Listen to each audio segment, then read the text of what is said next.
नमस्कार मित्रों, मैं डॉक्टर माधुरी डटसेना मुदिता।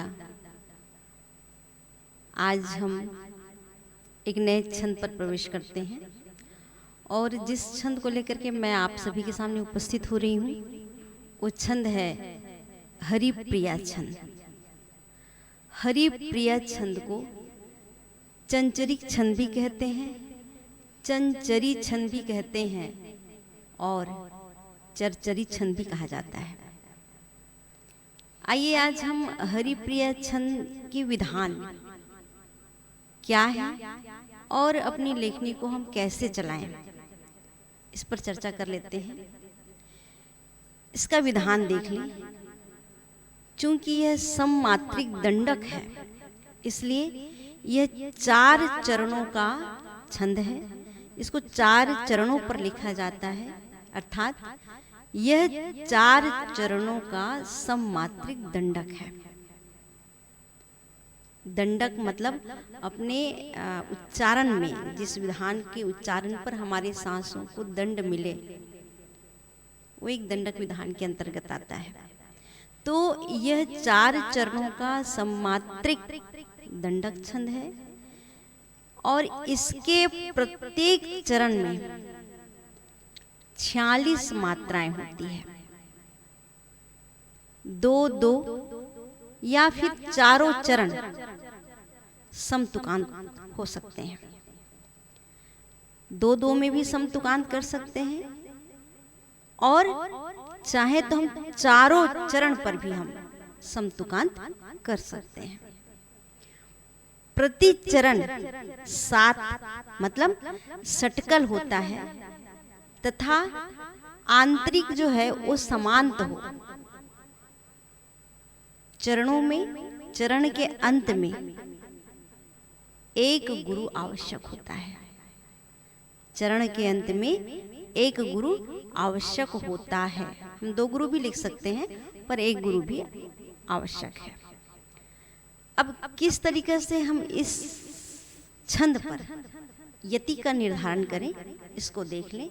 क्योंकि एक पंक्ति जो है, एक चरण जो है जिसको हम एक पंक्ति कह रहे हैं वो 46 मात्राएं की होती है और ये 46 मात्राओं को हम किस तरीके से यति लगा करके उसका लेखन करें तो ये देख लीजिए। 12 यति, 12 यति, 12 यति और 10। प्रथम जो 12-12 जिस पर हम 12-12 मात्रा की लेखनी चलाएंगे वो यति के पूर्व वहां पर जगण रहना अति आवश्यक है। तीसरे नंबर के 12 पर आप जगण भी रख सकते हैं और नहीं भी रख सकते हैं, पर जो प्रथम और दूसरे नंबर के जो 12-12 जो मात्राएं हैं उस पर आपको यति के पूर्व जगण रखना आवश्यक होता है। अगर हम उसको मात्रा को विभाजित कर देते हैं, मात्रा को कैसे विभाजित करके लेखन किया जाए तो इसको भी देख लें कि हम 12 जो मात्रा है उसको कैसे लिख सकते हैं।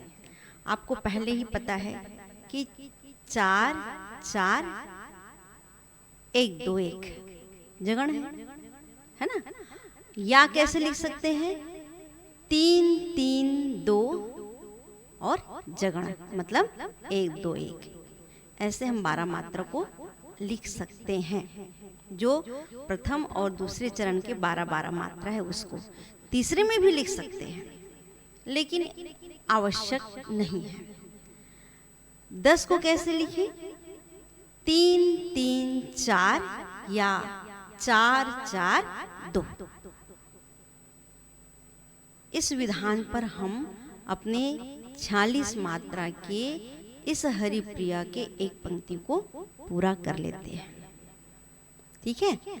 अब मैं जिस हमारे अभी वर्तमान में विलासत छंद महालय के पटल क्रमांक 2 के पटल प्रमुख आदरणीय अशोक पटसारिया जी का जो लेखन है उनको आपके सामने प्रस्तुत करने जा रही हूँ। जैसे। और इसको मैं लय भी दे रही हूँ कि किस लय के आधार पर आप इसको समझेंगे और उसका लेखन करेंगे। देखिए, एक जाने पहचाने सुर मैं दे रही हूँ, आपको याद आ जाएगा। हे गांव गली में बाहर खुले दिव्य चक्षु द्वार, हुआ हृदय अब उदार सदगुरु घर आए। पावन है मन विचार स्वागत है फूलहार, रखे कलश सूत्रधार दिव्य गंध लाए, दिव्य गंध लाए। हे आया है अब बसंत स्वागत में पूज्य संत, लगता है दिग दिगंत जैसे निधि पाए। दीप रखे द्वार द्वार तोरण की है बहार, मंद मंद है बहार स्वागत को धाए, स्वागत को धाए। ये आपके पूरे हरि गीति का सम्मात्रिक छंद के 4 पंक्ति। उसी में एक और मैं आप सभी के सामने प्रस्तुत कर रही हूँ छंद।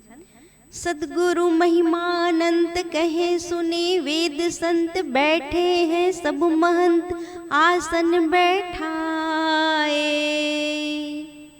आज मिला दिव्य ज्ञान नाद ब्रह्म नाम दान, अमृत का किया दान दीपक जलवाए, दीपक जलवाए। हे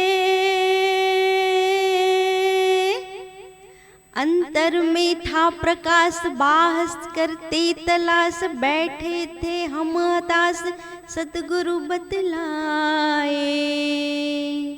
जान लिया आज मर्म क्या है अपना सुधर्म, सुधरेंगे नित्य कर्म चरण शरण पाए, चरण शरण पाए, चरण शरण पाए, चरण शरण पाए, चरण शरण पाए, चरण शरण पाए।